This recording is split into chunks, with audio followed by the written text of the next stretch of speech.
Welcome back. We're going to break down how to sort out ankle impingement with 3 simple movements that you could do, and then we're going to go some discussion around fascia, tissue, and then we're going to do some bands to spice it up if you want to. So we got like pieces here. All right, what do we do if our shizzle is jacked up? So the first and foremost thing is most people, when they get any type of ankle sprain, ankle dislocation, ankle break, whatever it is, they go to physical therapy. And most physical therapy is sitting on the ground and just kind of like dorsiflexion or plantar flexion and dorsiflexion, back and forth, and then maybe some ankle circles, and they might throw a band and do some movements left and right. And that's pretty much it. They don't really do much in terms of honoring the actual structural integrity of the ankle.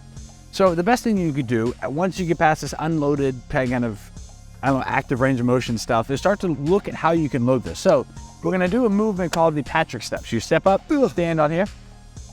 And now this is basically a loaded dorsiflexion movement. So you're gonna keep the torso upright, glutes engaged, and he's going to drive the knee forward while leaning back.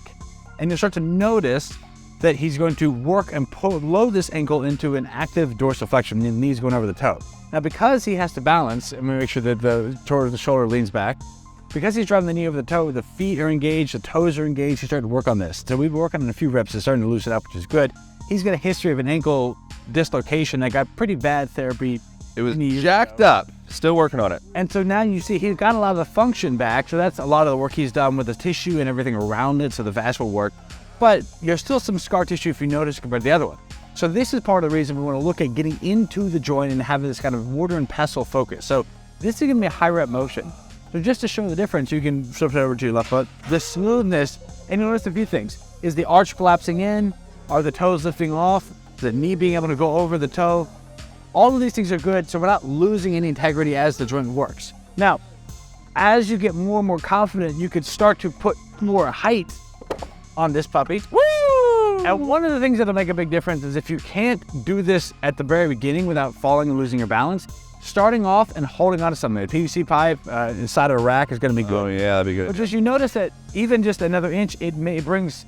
This is one of the things where you could do it, it's great, and then all of a sudden you go up an inch or two, and all of a sudden it's like, oh, I'm stuck. This is where you're running into the range of motion. So see what he's doing. He's toeing down first to get balance, which is great because he's toeing down, and then he's lowering the heel to get that range of motion, and he's working on it. And so this is incorporating the balance and neuromuscular control, and he's putting a load through this. So we'll show you a few ways to spice it up with a band with some different cues later. But this is one of the movements. You're gonna start with very, very high reps here. So 25, 50, just get into a rhythm and a flow. Ideally, look into a mirror to watch because you don't want any compensation. You don't want the hips to sink down. You don't want to shift the hips to the side. You don't want to lean forward and hinge out the hips. You want everything to be engaged and the body is a straight line. So this is going to work over and over again, and it's going to get a lot of motion because there's so much strength. If you look, and I'm doing some to the side. If you look at this, the ankle does a lot of work. The tendons, especially the Achilles tendon and all the tissue that runs around the ankle, they require a lot of pressure to get any type of change. And so this is going to be a high rep thing because it takes a lot of time to get this remodeled. But the good news is you're working on the arch underneath, the toes are engaged. You see his toes are starting to grab and work on the ground. The arch is engaged, he's starting to work on this stuff, all the calves. This is great. So you're getting a lot of stuff there. In between these, we want to work on the active dorsiflexion. So that's loading into dorsiflexion, meaning he's here pushing the knee over the toe.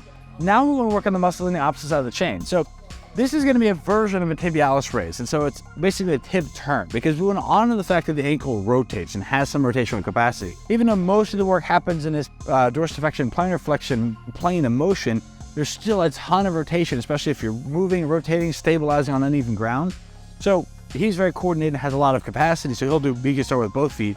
But in general, you want to start with one foot, rotate. You're going to come in until about 10 degrees on the inside because you're running this bony block, so there's not a point of going down. You're no longer doing anything valuable. The ankle's not moving anymore, it's just the knees compensating.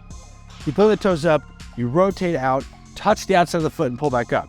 And you notice that he's starting to work and he's loading this mortar and pestle-like effect where he's got load going down, he's working on the tibialis in the front of the shin, and is rotating back and forth.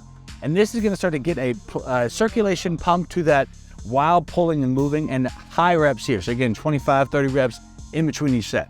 The third motion we can start to work on to pair this rotation is to flip around to the posterior chain, arch pronations. I know we've got our studly model here to do everything. So you're going to stand up, keep the legs in, like your calf raise. You're twerking. Not as good as yours, I'm sure. You've got more practice in it. Hey. You know, I actually learned that when men do missionary position, they twerk. We're trying out for Magic Mike here. in the context you actually care about your ankles, you're going to shift up onto your toes and then pronate left and right. So you start to notice this rotation. You shift all the way up on the toes and you're going to pronate to the outside. So this is a transverse arch across the front of the foot. You rotate out, you lower down, and then you can come back up and press up. And you can do circles, you can do all kinds of motions here. So the most important part is you stay up, because you see that the ankle is having to do all kinds of rotation. So this is the biggest thing for people who are struggling from ankle sprains, ankle dislocations, past injuries. You have some form of protective, like whether it's edema, scar tissue, some form of buildup around that. You have to start to get that motion, and it only will clear up once you actually have a form of loaded structural rotation exercise movement. Again, Motion is lotion, baby. motion is lotion, especially when there's weight. So those three things are going to be good. Very simple. They're an everyday thing. I mean, you don't necessarily want to, if you're starting off and you're feeling fatigued, you may not have to do it every day, but at least an every other day thing. And because they're unloaded, because you're able to kind of do that, you can sit there and do this anytime you're sitting waiting in line. You can sit there and do this anytime you're just, this out. You don't even need height. If you just start here and go back and forth. All right, so utilize resistance band is a great way to provide a little feedback. The common tendency as we are going through these ranges of motion is to borrow range of motion that you lack in the ankle and dump that through immediately with the knee. Do that whole valgus scenario. You're going to be disengaging the hips. You're going to put some stress on the lower back and the sacrum, and the whole system essentially is compensating due to a lack of range that you are not able to achieve in the ankle. So what you're going to do is throw a band underneath the old knee situation. You could tie a band. This is going to be very light pressure. I'm using this just as like a guide. I'm like a little feedback guide. And it's just enough to not pull him off balance, but just provide a little friendly suggestion to start to track that knee outside of, say, like the first or second toe. And so what you're doing with that is you're going to be engaging the whole hip complex. So all the gluteal muscles are coming online. That's going to help to stabilize the lower back and the sacrum. It's going to help improve overall balance and functionality.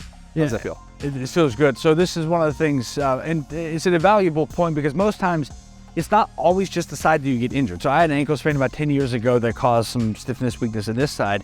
And as a compensation, my right side kind of picked up the slack and got stiffer. And so what I thought was my strong ankle was really a lot stiffer. So what I noticed, and this is why I've been paying attention to this more, is I had a tendency on my left side, actually have pretty decent range of motion because you work on it, typically, part of the injury recovery process.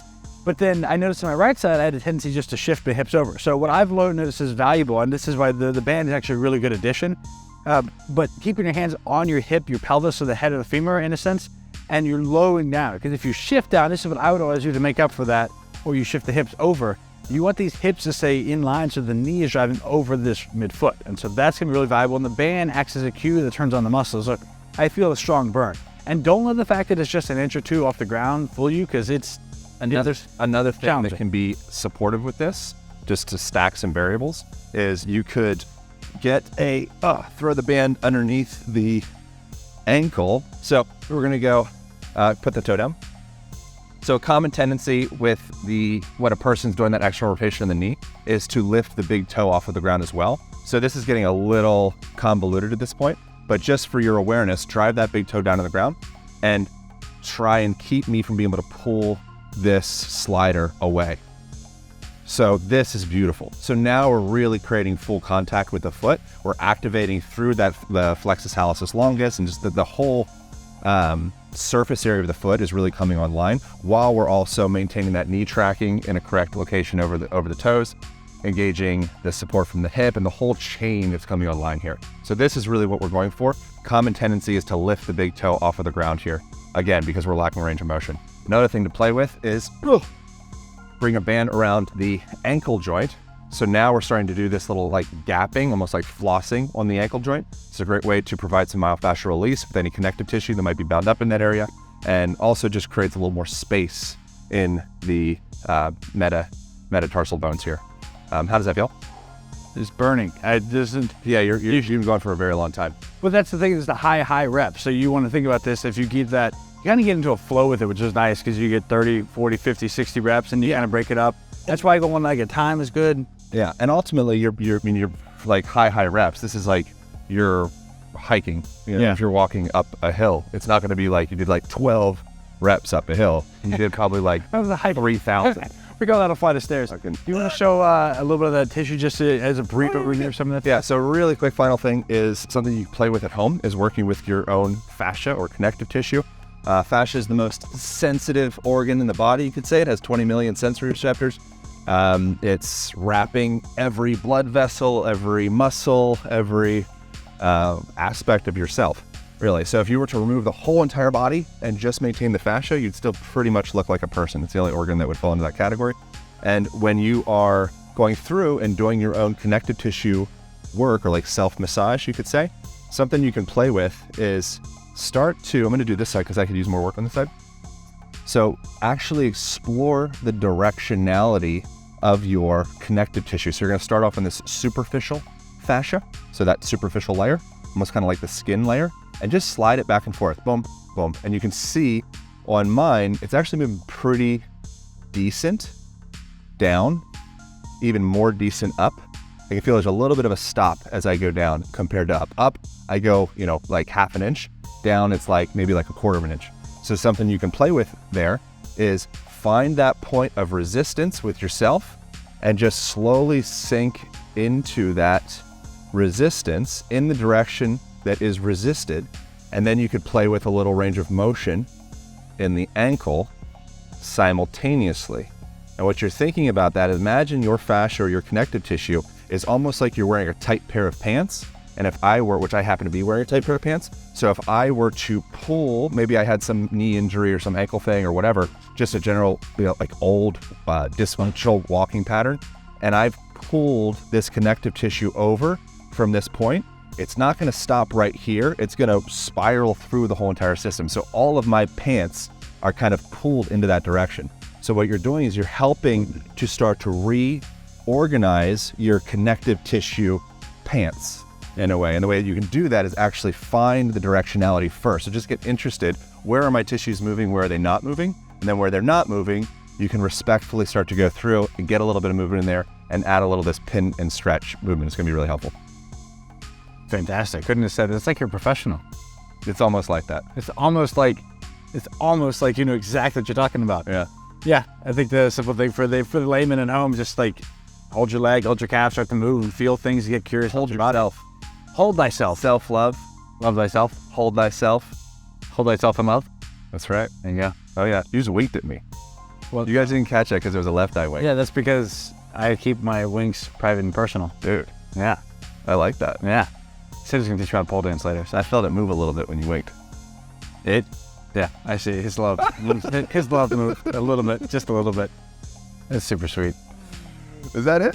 I think that's it. I think that's everything. Yeah, bro. That was bad. How about? Well, it's not bad. It was Just gotta look at the elbow. oh, nope. Nah, well, Thank you guys for tuning in. Subscribe. Leave us comments below. Be kind. We're both very fragile. Our egos. We need support. We need love. Hug your mother. See you next week. One addition. yes. So this is gonna be a great way to spice things up. Magic Mike. This is the thing. Wow. Right in the kidney. Wow. Now you start. No, I do have some.